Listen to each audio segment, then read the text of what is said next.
Why do some people struggle to sell themselves so much in the recruitment process? I think we know that in this country, people like to be humble, which makes selling ourselves a bit of an uncomfortable thing. However, there's an alternative perspective that I'd like to share. When it comes to selling yourself, the person asking about you needs to know those details. This is particularly relevant in the recruitment process. The only thing that the recruiter or the interviewer or the person that wants to know these details about you, knows about you, is the things you actually share with them. That's all they know. Whatever they're exposed to, whatever they see or hear from you, whatever it is that you wish to share with them. People are typically reluctant to share their best achievements, usually because they don't want to look like a brag. And the thing is, only you know what your experiences are. No one can dig around your mind, have a look at some memories, pick out what they like, determine a bit of information that they need to know. And even if you're tentative in what you're sharing, people aren't probably going to read between the lines.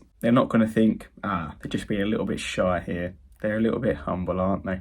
I bet they did a lot more than what they're saying. They'd be great for us. Let's take them on board. I mean, it'd be great if they did that, obviously. However, you've got to share your achievements. You've got to have the confidence to showcase them. In addition to that, when people finally have the confidence to share their achievements, sometimes they don't provide enough detail on what they've actually accomplished. I see this on CVs when the detail is sparse on what was actually involved in that achievement. People think that the achievement speaks for itself. I've got to say that most of the time, they don't. You have to provide the context of your achievement. You must provide the bits of information that are relevant to the person who you are selling to, such as the recruiter looking at your CV. And one last thing that people do when it comes to selling themselves and showcasing their achievements is thinking that their achievements aren't actually that great.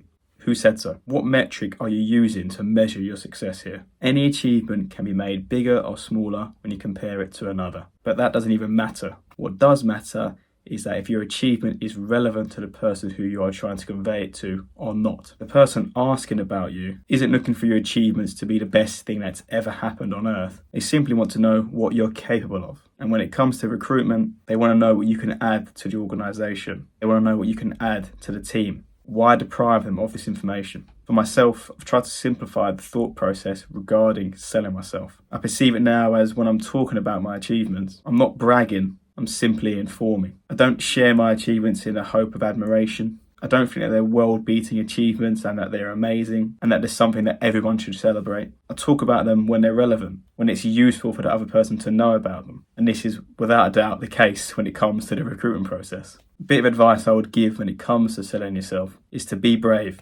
Share your achievements. After all, you'd probably praise someone else for achieving what you did.